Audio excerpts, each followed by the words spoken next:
Tell them what we're going to do today. Alright everyone, today we're going to be making a self-filling pet water bowl and a self-filling pet food bowl because we're going on vacation in about a month or however long. 3 weeks. And we're going to need the dogs to be fed and watered while we're not here. Right? Yeah, we did see somebody on YouTube do something similar. Forget his name. If we remember, we got to give him credit for it. Yeah, I'm going to have the... Sorry. Go ahead. I'm going to put the link below if I can find it. I don't know this guy's name. We just saw his one video because we did a search and his popped up and we liked it. Yeah, so we're going to try to replicate it. So hopefully we do it well. We got an extra water cooler. This is a 5-gallon water cooler we're going to use. We had an extra one laying around. We have a couple water bottles. We'll see. We're going to actually cut the tops off of these to use those. We have some sealant, some liquid sealant. This is watertight sealant. Mom, a razor or scissors. I like the razor. A screw gun with a bit for making a hole, and a little bit of sandpaper. And we got a container, which is actually going to the basin that's going to hold the water. So this is what they will actually be drinking out of. Right.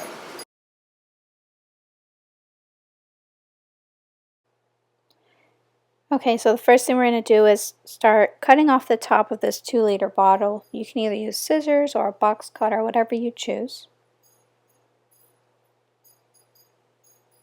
Now you're going to need a permanent marker to go ahead and trace out the outline of that rim of your water bottle. And then we're going to have our son cut off the excess plastic to get that ready. While he's doing that, Kuma's going to start cutting off the top of the other 2 water bottles. We're testing to see if it fits in there, and it does perfectly. You want it to fit right in that groove. And for the smaller bottle cap, you want to place that at the bottom of the larger water bottle. And that's where the water is going to come out. In order to do that, you first need to drill a hole into the plastic water container. And then you're going to use your glue to seal that on there. First though, you're going to need to sand down the rough edges on that small bottle top, and we're inciting the help of our youngest there to help us out with that. He's rimming that neck with the silicone so that it'll hold that 2-liter bottle top on there. I'm going to go ahead and pop that in there and pull it up a little bit so it goes into the silicone, and smooth out the excess that's on the top of it so that it gives a nice seal on top as well. You do want to make sure to take off the top of the 2-liter bottle top so that way the silicone has air to fully cure and dry properly. We learned that the hard way and had to redo this top a couple days later. Now for the bottom part, go ahead and add that same silicone around the edge of that top and stick it on there. You're going to repeat that with the second water bottle top, and you're going to glue that to the top of the 5-gallon water bottle just as a placeholder for the bottom top down there at the bottom. When it's being used, this top will screw onto that extra bottle top as a placeholder.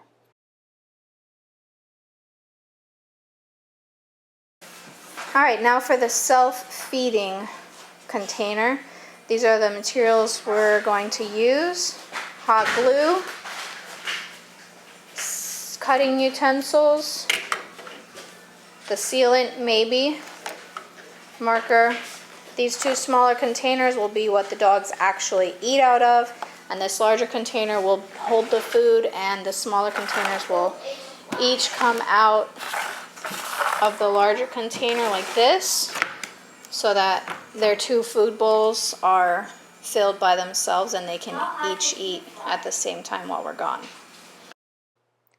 Okay, so the first thing I'm going to do is start cutting out the edge of this container. We ended up getting most of these supplies at Walmart. I will have everything linked below if you're interested in doing this project. We did everything for under $25. It was kind of hard to use the scissors on this project, so my husband did end up getting a Dremel tool, which we already had. I'll have a link for that as well if you're interested in getting that tool. But the scissors do work, it just takes a little muscle. Now once I finish getting that cut, I'm measuring it on the large container to see where I'm going to have to make the cuts on there. And I'm measuring that with a ruler so that I can make identical marks on the other side, so both bowls on each side will be even. Now that the measuring's done, I started trying to cut this with the blade, and it was pretty hard because this plastic was kind of thick. So my husband's still out there getting the Dremel tool, and we end up using that for this. However, you can still do this with a sharp box cutter. I did end up getting it in there, as you can see, and it did take some muscle, but it is possible. It's so much easier and faster with the Dremel tool though, but you do have to be very careful with this thing so that you don't cut yourself. One side down, now for the other side. My husband did end up taking over. We decided that the hole actually needed to be a little wider, so he's taking it up some so that way the hole is larger, and then he's also going to complete the same exact measurements on the other side of this large container as well. Now I'm marking out the areas in which I'm going to need to start placing the hot glue. There is kind of a divot in that bottom container, so I didn't want to get the glue in there. So I started off on the edges, and then once I got all around the edges, I went ahead and placed it on the bottom. However, I should have done it the other way first because I didn't realize how quickly hot glue tends to dry. This was our first experience using a hot glue gun, and it was a little bit of a learning curve. So here I'm sticking on that hot glue that was on the bottom and realized that the edges had dried. So now I'm adding some more hot glue to the edges, and that's going to have a nice seal so that the bottom bowl sticks to the larger bowl. Now my husband is going to measure out the top of this smaller bowl and cut off the edge there so that we can still use part of the top to block off the food when they're not using it. Now we're done with both projects. Here you can see the water that still needs to cure and dry. This one is completely dried because we used the hot glue and it held very well.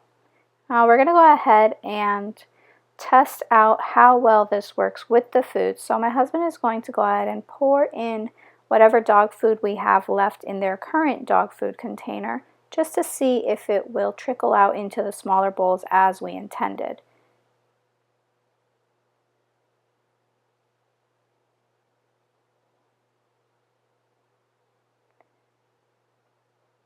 But here you can see it does in fact come out as the dogs will eat out of the bowl. They would be removing the food closest to the hole, and more food would come out on its own. And I'm impatient and I want to see it all right now. So yay, it works. We're going to go ahead and cover this up, and it's very strong. You can see how it holds the weight of the food being lifted up and nothing is falling apart. So here we are the next day. We've allowed that glue to cure on this first project for the first 24 hours, and you see it did hold up well. However, after letting it sit for an entire day, the very top bottle top did have a little air pocket in there, so it ended up overflowing and flooding our dining room area. Good thing we're testing this out a couple weeks before we leave for vacation.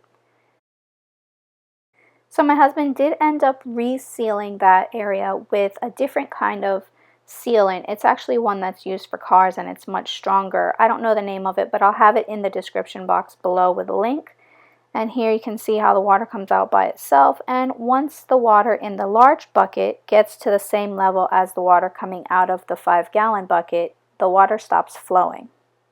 And that is how it's intended to work, but you want to make sure you have a very tight seal. You don't want any air leaking in, otherwise it will start to overflow. Alright, so now we're having one of our kids open up the dog bowls so that they can have access to their food. We want to see if they test it out, how they like it. And they more want to play right now. They're not really interested in eating. I do recommend that if you guys are intending to make this for a time when you're not going to be home for a few days, that you set it up a couple days to a week in advance to make sure that everything is working properly, the water's not overflowing, and that the dogs are trained to eat and drink out of these new containers. So they did end up eating and drinking out of their new containers, and they've been enjoying it. And that is all for this 2-part tutorial. We hope that you've enjoyed this and that you will make it for yourself if you need to. Be sure to check out the description box below for any links and videos that we referenced in this video. Thank you guys so much for watching. Don't forget to like, share, and subscribe. Until next time, bye.